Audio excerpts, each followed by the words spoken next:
Hai, teman-teman Heyoka Kreatif, salam sejahtera untuk kita semua. Dalam video ini, kami akan membahas tentang harta amanah Kerajaan Nusantara sedang menunggu kedewasaan peradaban. Topik ini merupakan lanjutan inspirasi penulis dari tulisan sebelumnya, yaitu spiritualitas, intelektualitas, dan harta amanah para Raja Nusantara. Penulis meyakini bahwa harta ini real adalah selain dari pernyataan dalam artikel sebelumnya, melalui sejarah yang ada buktinya maupun tidak, juga karena membandingkan realitas yang terjadi di negara Cina saat ini.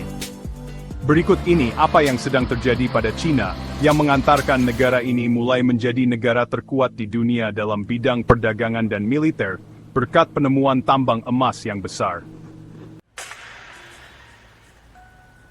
Tiongkok menemukan cadangan emas yang signifikan untuk mendukung ambisi ekonomi dan militer. Baru-baru ini, Tiongkok menemukan cadangan emas dalam jumlah besar di Provinsi Hunan, dengan deposit melebihi 1.000 metrik ton, dan bernilai sekitar 82,8 miliar dolar. Penemuan ini merupakan bagian dari inisiatif Tiongkok yang lebih luas untuk meningkatkan keamanan sumber daya dan mengurangi ketergantungan pada impor mineral strategis. Cadangan tersebut terletak di tambang emas Wangu, yang telah menjadi salah satu pusat penambangan emas terpenting di Tiongkok, setelah bertahun-tahun investasi eksplorasi oleh otoritas setempat. Pemerintah memandang penemuan ini sebagai hal penting untuk memperkuat stabilitas ekonomi dan kemandirian sumber daya negara tersebut. Secara paralel, tambang emas Xiling di Provinsi Shandong, lokasi penting lainnya, telah mengalami peningkatan cadangan hingga lebih dari 592 metrik ton, dengan nilai potensial melebihi 27,7 miliar dolar. Hal ini menjadikan Xiling sebagai cadangan emas tunggal terbesar di Tiongkok, dengan sumber daya yang mampu mendukung produksi selama 4 dekade mendatang. Penemuan ini sejalan dengan tujuan strategis Tiongkok untuk memanfaatkan sumber daya alamnya demi pertumbuhan ekonomi domestik dan berpotensi aplikasi militer guna memastikan keamanan nasional dan pembangunan industri jangka panjang. Penemuan emas baru ini diharapkan dapat mendorong investasi infrastruktur, menyediakan lapangan kerja, dan memperkuat posisi geopolitik Tiongkok dengan mengurangi ketergantungannya pada sumber daya asing. Analisis penemuan tambang emas dan kegagalan manajemen pemerintahan Orde Lama dan Orde Baru. Tidak bisa dipungkiri bahwa tragedi politik dan kemanusiaan J30S itu berhubungan dengan penemuan emas di Papua dan pendirian Freeport. Berikut analisis sejarah geopolitik penulis yang penuh konspirasi, tapi logis untuk kita cerna bersama.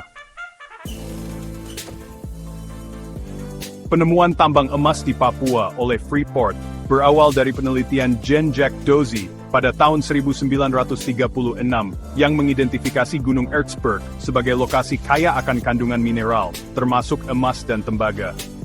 Eksplorasi lebih intensif dilakukan setelah Freeport Sulphur Company mendapatkan konsesi pada era Orde Baru. Gunung Grasberg yang kemudian ditemukan di bawah Erzberg menjadi salah satu tambang emas terbesar di dunia, mempertegas posisi Freeport di Indonesia sejak tahun 1970-an. Konteks geopolitik dan ekonomi di sekitar tambang ini terkait erat dengan pelengseran Presiden Soekarno dan pengaruh Amerika Serikat.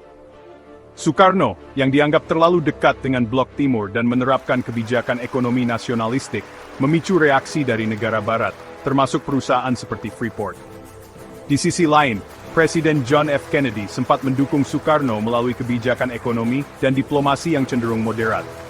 Namun, setelah pembunuhan Kennedy pada tahun 1963, kebijakan AS terhadap Indonesia berubah drastis. Pemerintahan Lyndon B. Johnson lebih mendukung elemen militer Indonesia yang akhirnya memungkinkan Freeport memperoleh akses tambang di Papua di bawah rezim Soeharto. Hubungan ini mengindikasikan korelasi antara dinamika politik global, perubahan kepemimpinan Indonesia, dan eksploitasi sumber daya alam Papua. Perjanjian New York tahun 1962 dan intervensi AS juga memainkan peran penting dalam memastikan kendali Papua Barat oleh Indonesia, yang akhirnya memuluskan langkah Freeport untuk beroperasi. pemikiran tentang harta amanah leluhur, dan relevansinya dengan peradaban. Menurut pandangan spiritual, ada keyakinan bahwa harta amanah leluhur berupa sumber daya emas, atau kekayaan lainnya, disimpan di alam spiritual, dan hanya akan tersedia ketika suatu bangsa mencapai tingkat kedewasaan moral dan spiritual yang memadai. Hal ini penulis kaitkan dengan perkembangan negara Tiongkok, yang dianggap telah membuka gerbang untuk mengakses kekayaan tersebut, sehingga mampu mengalami kemajuan pesat. Dalam narasi ini, keberhasilan sebuah bangsa dalam mengelola warisan leluhur bergantung pada integritas pemimpin dan moralitas kolektif rakyatnya. Dalam konteks Nusantara, gagasan ini penulis kaitkan dengan argumentasi sebelumnya, bahwa sebagian dari kekayaan leluhur pernah diakses pada era Presiden Soekarno. Namun, kekayaan tersebut tidak dapat dikelola secara optimal karena berbagai tantangan geopolitik, termasuk intervensi asing.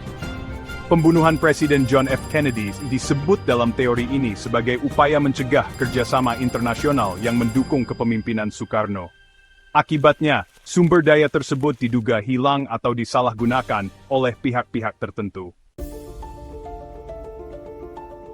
Cobaan tambang logam kurang mulia terhadap mentalitas bangsa Indonesia saat ini. Saat mengalami penemuan tambang emas di Papua oleh pemerintahan kolonial Belanda, saat itu pasti Belanda tidak rela.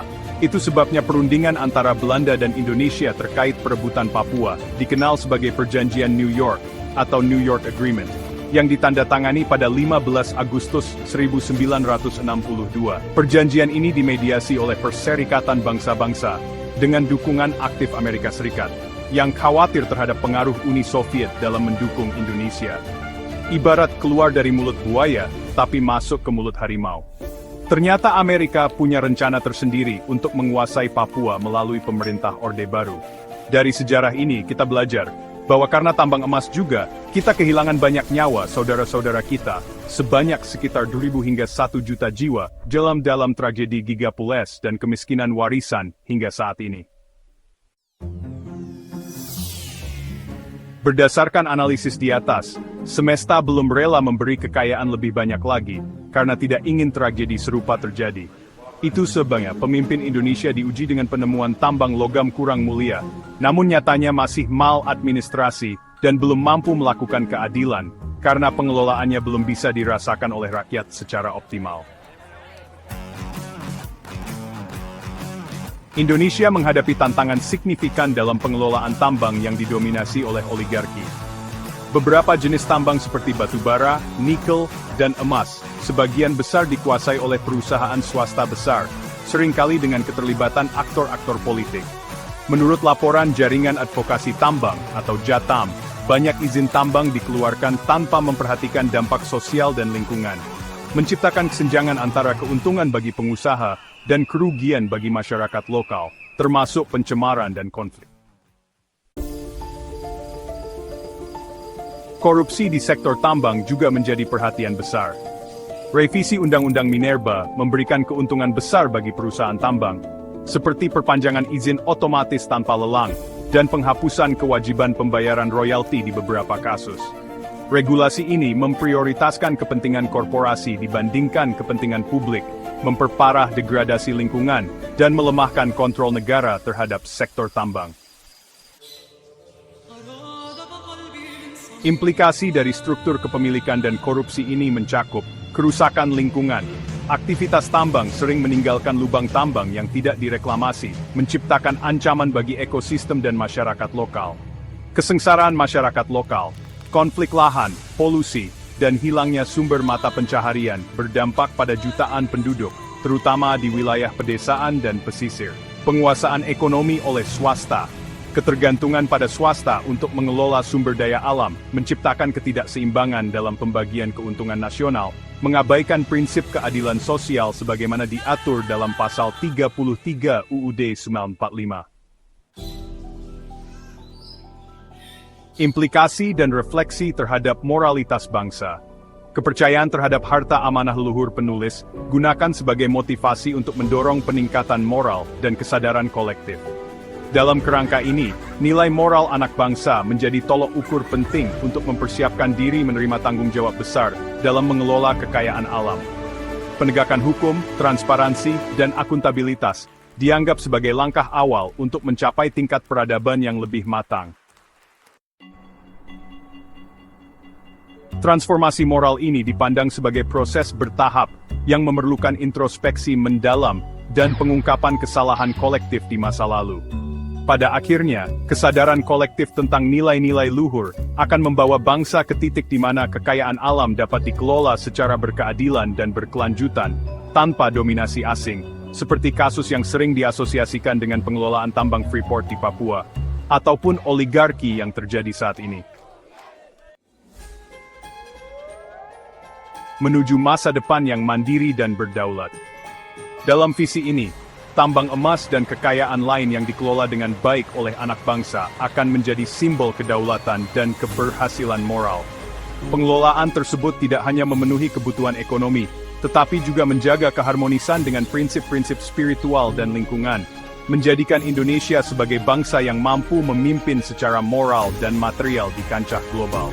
Narasi ini mengajak semua elemen masyarakat untuk fokus pada penguatan nilai-nilai dasar bangsa sebagai langkah fundamental menuju kemajuan yang sejati.